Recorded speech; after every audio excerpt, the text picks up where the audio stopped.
Tu te retrouves dans un moment d'intimité, tu déshabilles ton partenaire et là, tu as la mâchoire qui se décroche parce que tu vois sa taille et c'est une grosse aubergine. Comment faire l'amour avec un partenaire qui est généreusement équipé par la nature? C'est le thème de la vidéo de cette semaine. La première étape, c'est déjà d'y aller hyper tranquillement. Alors tu sais que je n'aime pas le mot préliminaire, mais c'est vraiment prendre le temps de vous chauffer, de vous exciter. Souvent, je te donne un petit peu cette fourchette de 20 minutes, 15 minutes, 20 minutes de stimulation au-dessus de la ceinture. Quand le partenaire a un gros pénis, cette fenêtre est méga importante parce que ça va vraiment laisser ton corps s'exciter, diriger le sang vers les tissus érectiles du clitoris, ouvrir le corps au plaisir et ça va être vraiment important.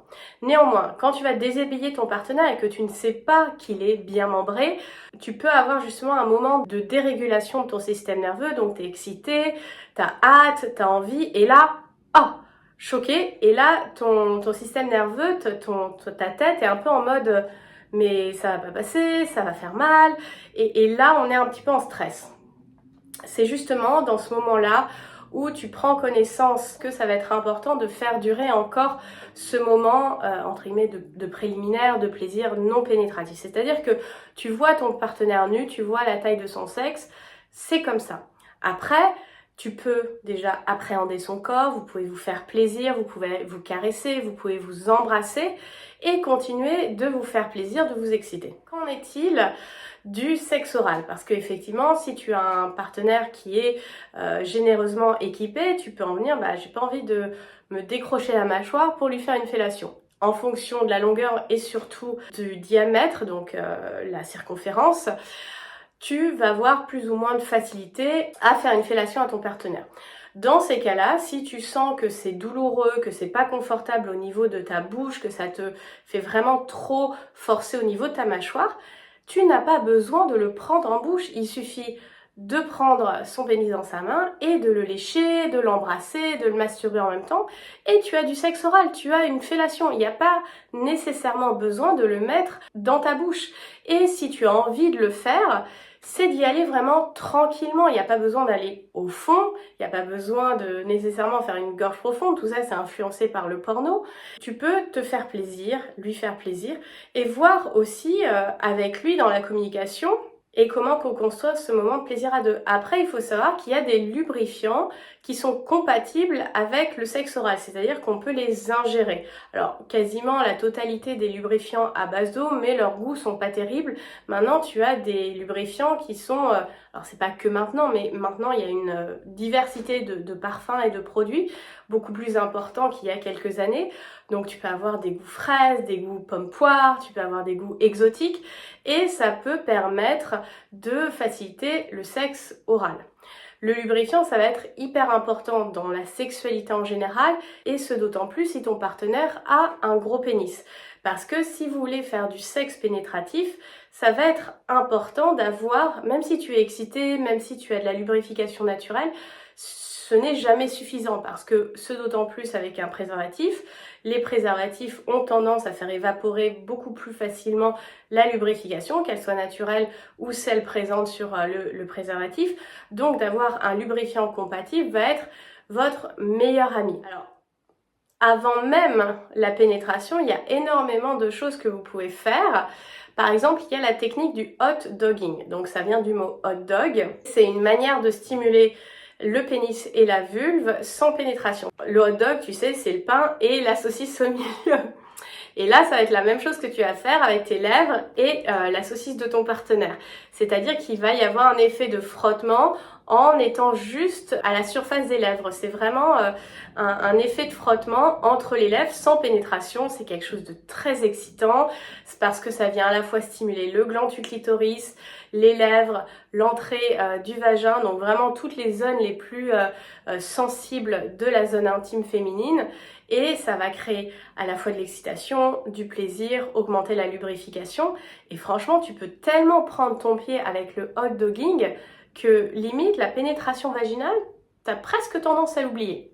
Donc déjà, si ton partenaire a un gros pénis, cette option, déjà, elle peut permettre d'appréhender un peu la situation, d'appréhender un peu l'anatomie de ton partenaire, de passer un bon moment et de créer un sentiment de sécurité, parce que ça va être super important.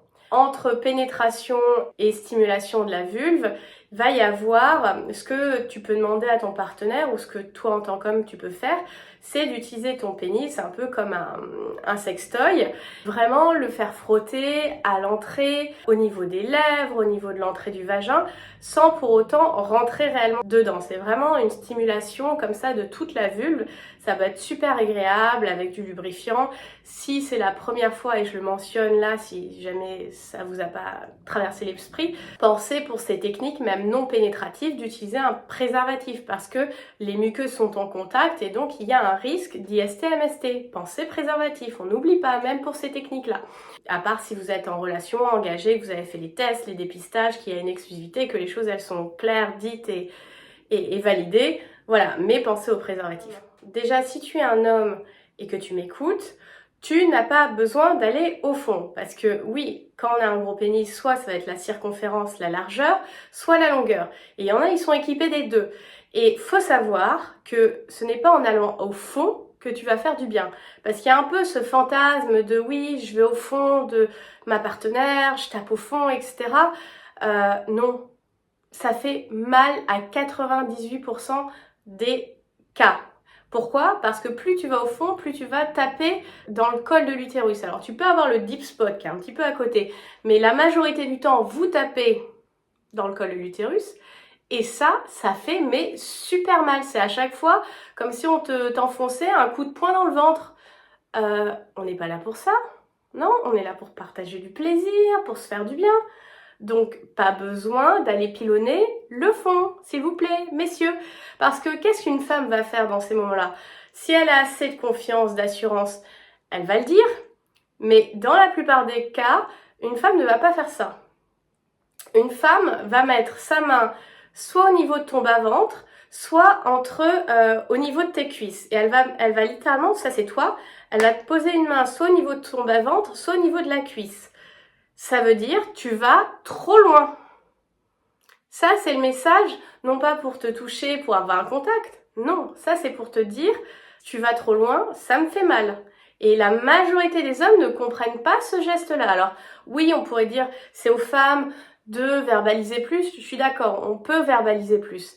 Mais c'est aussi à vous de faire preuve de cohérence, de logique, d'empathie, d'écoute.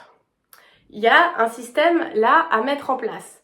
Donc, s'il y a de la pénétration vaginale, beaucoup de lubrifiant, prendre le temps parce que même si la partenaire elle en a envie, même si toi tu en as envie, eh bien il faut y aller doucement, il faut préparer le corps à recevoir le pénis. Donc comment vous pouvez préparer? Tout simplement en doigtant progressivement votre partenaire, en l'excitant, en stimulant le gland du clitoris, l'entrée du vagin, etc. avant d'y aller. Et puis quand il y a pénétration, ce que tu peux dire toi à ton partenaire en tant que femme, c'est d'y aller doucement. On le répétera jamais assez, allez-y doucement. Sachant qu'il va y avoir un maximum de plaisir chez la majorité des femmes en stimulant l'entrée du vagin. Il n'y a pas besoin d'aller au fond, messieurs. De toute manière, un vagin, sa taille ne change pas. Ça fait une douzaine de centimètres.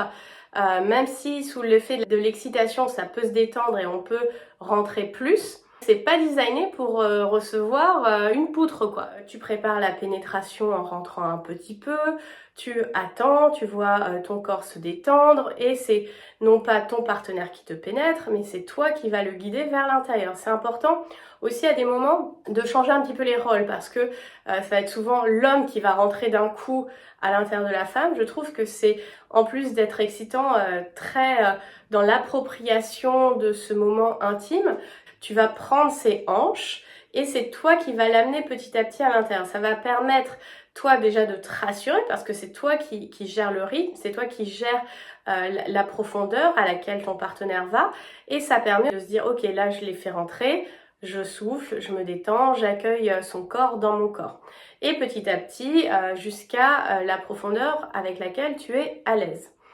Qu'est-ce qui va être possible à ce moment-là? Souvent, j'explique de créer un point de contact. Pourquoi un point de contact? Alors ça c'est vraiment possible dans la position du missionnaire, c'est-à-dire qu'en créant un point de contact avec le haut du corps, donc que ça soit entre le torse, la poitrine ou le bas-ventre, ça va permettre d'avoir un point de contact justement entre vos deux corps, et quand va y avoir les va-et-vient et les mouvements qui vont commencer, ce point de contact va permettre d'avoir la référence de la profondeur, et quand on va maintenir ce point de contact, on sait que le pénis n'ira pas plus loin à l'intérieur de ton corps. Donc, pensez point de contact. Et ce point de contact, donc voilà, toi, tu es allongé en missionnaire, ton partenaire vient comme ça, et en fait, soit il y a un point de contact qui est créé au niveau du bas-ventre, soit au niveau du ventre, soit au niveau de la poitrine et du torse.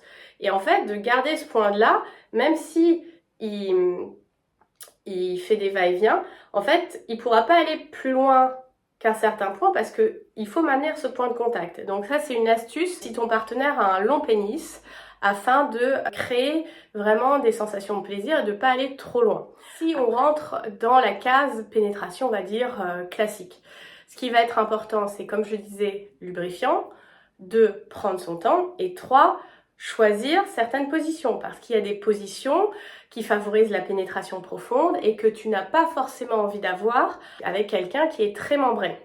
Comme la levrette par exemple, on va peut-être aussi éviter la pénétration anale avec un gros pénis parce que ça va demander beaucoup de temps, de préparation, etc.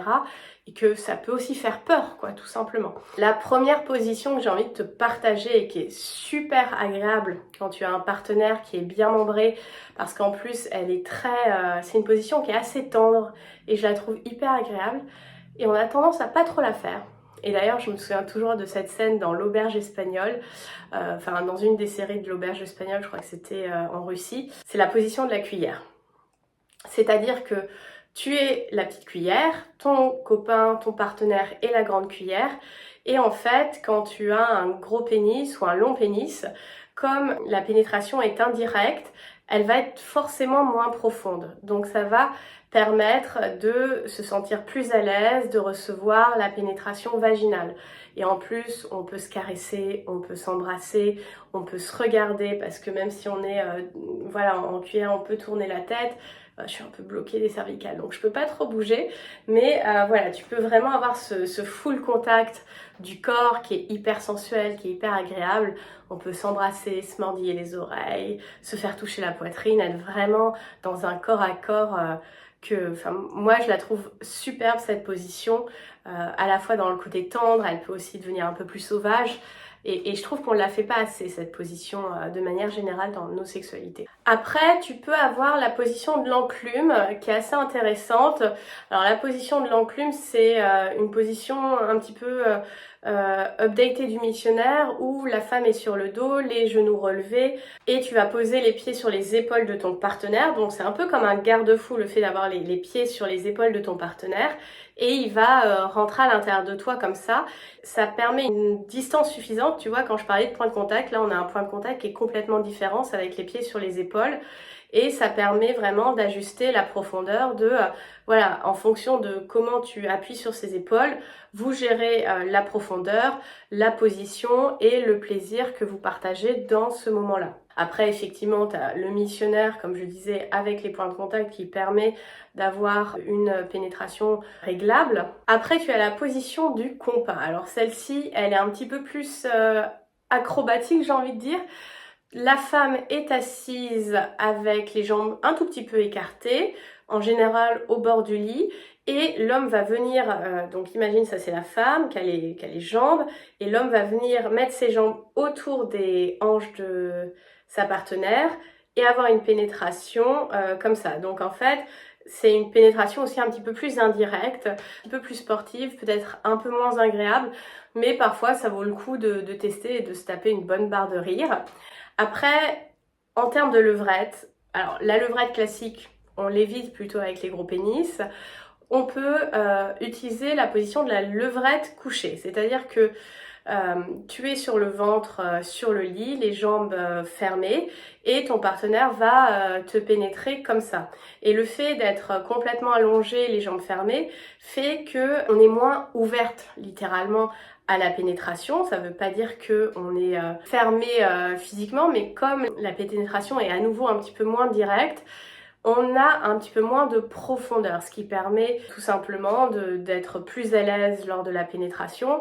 Et la position de la levrette couchée, elle est assez excitante parce que soit ton partenaire peut complètement s'allonger sur toi, vous êtes en full contact, soit il est un petit peu comme assis à califourchon et te pénètre comme ça, il te caresse le dos, les cheveux, les fesses, ça peut être super érotique, super excitant. Je trouve que c'est une position en même temps qui repose, surtout pour la femme. Et en plus, après, tu peux même te glisser une main au niveau de ta vulve pour te stimuler le clitoris. Enfin bref, ça peut être très très excitant de faire la levrette couchée. Une dernière position que j'ai envie de te partager, c'est la position du cheval à bascule. Alors c'est un peu la position de l'enclume, mais inversée. Donc c'est l'homme qui va être là pour le coup assis en tailleur et toi tu vas t'asseoir en tailleur au-dessus de lui. Même si c'est une pénétration qui peut sembler profonde, elle est beaucoup plus modulable parce que dès lors que une femme est dessus, ça nous permet de mieux gérer la profondeur, le mouvement, etc.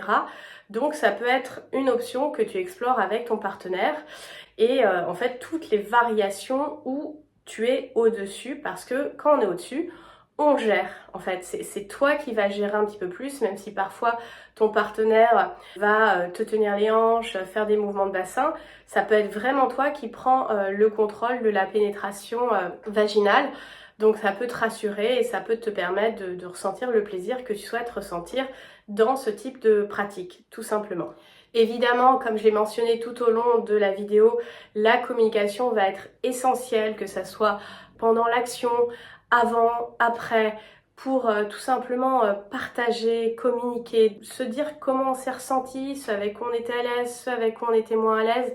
Et vraiment, messieurs, si vous écoutez cette vidéo, soyez attentifs à cette main que votre partenaire peut poser au niveau de votre bas-ventre ou de vos cuisses, ça veut dire c'est douloureux. Essayez de déceler si on est sur du plaisir ou du déplaisir parce que parfois vous êtes un peu trop dans cette excitation, vous n'arrivez pas à vous retenir et ça c'est une vraie qualité d'énergie masculine de pouvoir retenir cette fougue, non pas qu'on ne veut pas la voir, mais ça permet vraiment de sécuriser émotionnellement ta partenaire et ça fait toute la différence entre un amant qu'on a envie de retrouver régulièrement dans la chambre à coucher et quelqu'un qu'on flemme quoi, parce qu'il nous comprend pas, il nous sécurise pas. Voilà tous les conseils que je voulais vous partager pour les grosses aubergines. J'espère que ça vous sera utile. Et n'hésitez pas à partager en commentaire vos meilleures positions et meilleures techniques dans ces situations. Je vous souhaite une très belle journée. Libérez votre version fauve et surtout, régissez de plaisir. Bye!